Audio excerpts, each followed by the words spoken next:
Assalamualaikum warahmatullahi wabarakatuh. Kita melanjutkan materinya tentang PAKPNB ya. Untuk kali ini kita akan membahas tentang perubahan sistem kardiovaskuler dan sistem pernafasan pada ibu hamil ya. Mari kita sebelumnya berdoa dulu agar semuanya diberikan kemudahan. Berdoa disilahkan. Ya, berdoa selesai. Untuk selanjutnya adalah sistem kardiovaskuler ya. Mohon maaf sebelumnya bila ada hal yang belum jelas terhadap perubahan sistem hematologinya, silakan bisa dicantumkan pada kolom korum yang sudah disediakan pada Skalsa pada pertemuan ini ya. Untuk selanjutnya adalah sistem kardiovaskuler ya, merupakan organ sirkulasi darah yang terdiri dari jantung, komponen darah dan pembuluh darah yang berfungsi memberikan atau mengalirkan oksigen ya dan nutrisi ke seluruh jaringan tubuh.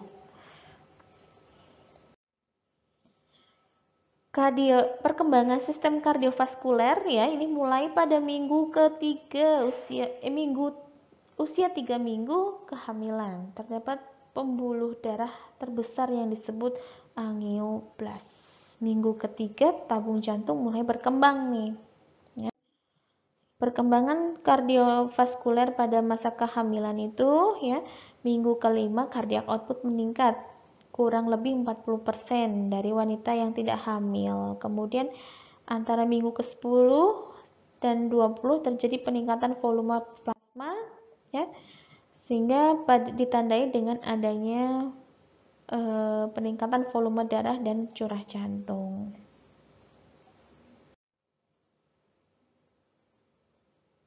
Nah, sirkulasi pada wanita hamil ya dipengaruhi oleh sirkulasi darah ke plasenta, uterus yang membesar dan pembuluh darah yang membesar pula. Volume plasma maternal meningkat pada usia 12 minggu dan terus meningkat mencapai puncaknya pada usia kehamilan 30 sampai 34 minggu. Nah, peningkatan volume darah ya, eritrosit, sel darah merah meningkat ya. Bisa Anda pelajari ya. Adanya peningkatan plasma menyebabkan penurunan hematokrit selama kehamilan normal ya. Ini makanya menimbulkan anemia gitu. Kemudian tekanan darah selama 24 minggu pertama kehamilan ya mengalami penurunan ya karena adanya hormon progesteron yang menyebabkan peragangan otot yang membentuk pembuluh darahnya. Tekanan sistolik akan turun sekitar 5-10 mg ya, mHg dan distoliknya pada 10-15 mmHg. Jantung mengalami dilatasi ringan nih karena peningkatan jumlah volume darah dan curah jantung karena diafragma terdorong ke atas. Jantung terangkat ke atas, berrotasi ke depan dan ke kiri ya.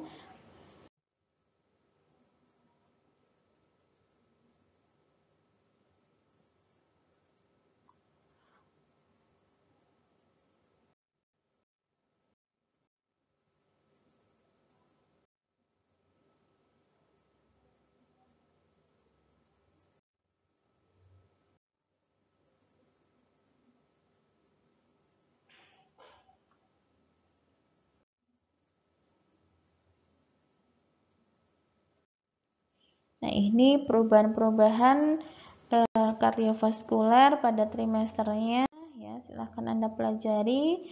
Kalau akibat perubahan sistem kardiovaskuler ini, suplai zat besi pada ibu hamil meningkat sekitar 500 mg per hari. Ibu hamil sering lebih cepat mengalami kelelahan dalam beraktivitas. Terjadi anemia yang fisiologis ya.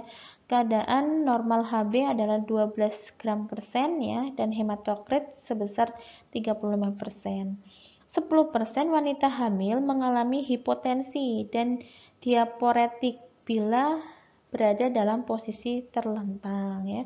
Makanya tidak disarankan bila mengukur tekanan darah terlalu lama ibunya terlentang karena akan menurunkan tekanan darahnya. Bengkak pada tungkai bawah, namun hati-hati bila pembengkakan berlebihan dan terjadi di tangan, muka, biasanya merupakan gejala preeklamsi itu ya. Sistem pernafasan juga mengalami perubahan ya. Sistem pernapasan itu adalah sistem organ yang digunakan untuk pertukaran gas, menghirup oksigen dari udara, serta mengeluarkan karbon dioksida dan uap air. Ya, ini udara masuk, ya, masuk ke paru-paru, kemudian dikeluarkan lagi. Pernafasan pada ibu hamil, terjadi penambahan frekuensi nafas selama kehamilan, terutama pada trimester 2 hingga akhir kehamilan. Ya, perubahan itu terdiri dari lingkar toraks, lingkar dada, diafragma, dan subkostal.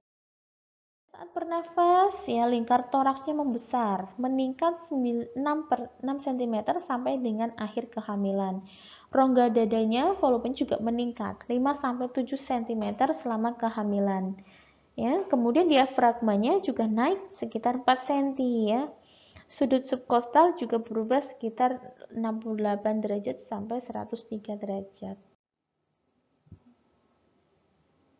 Nah, pada ibu hamil ya, perubahan sistem pernafasan itu meningkat sebesar 45-50% pada trimester kehamilan kedua, dan ini kenaikannya terus meningkat ya. Hal ini dipengaruhi oleh volume tidal sebesar 40-45% ya, yaitu udara yang terinspirasi atau terekspirasi pada sekali pernafasan. Udara yang terinspirasi per menit meningkat ya, itu disebut dengan hiperventilasi. Anda bisa bayangkan kan kalau ibu hamil terlalu banyak bicara atau jalan jarak pendek pun nafasnya langsung terengah-engah gitu ya, itu namanya hiperventilasi.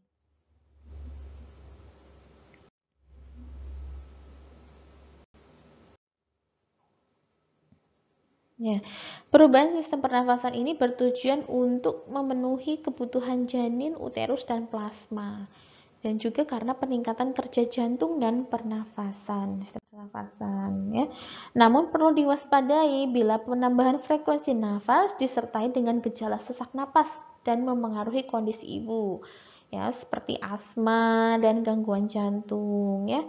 Gitu. Dengan gangguan jantung karena adanya bertambahnya kerja jantung dapat mengendalikan perubahan yang terjadi, namun kestabilan darah tetap terjaga. Ya, demikianlah apa yang bisa saya sampaikan terkait materi hari ini ya, tentang perubahan sistem kardiovaskuler dan sistem pernafasan pada ibu hamil ya. Untuk selanjutnya kita bila ada hal yang belum jelas silahkan biasa ya ketik pertanyaan tersebut pada kolom forum ya yang sudah disediakan pada Skalsa. Terima kasih. Saya akhiri, wabillahi taufiq walhidayah. Wassalamualaikum warahmatullahi wabarakatuh.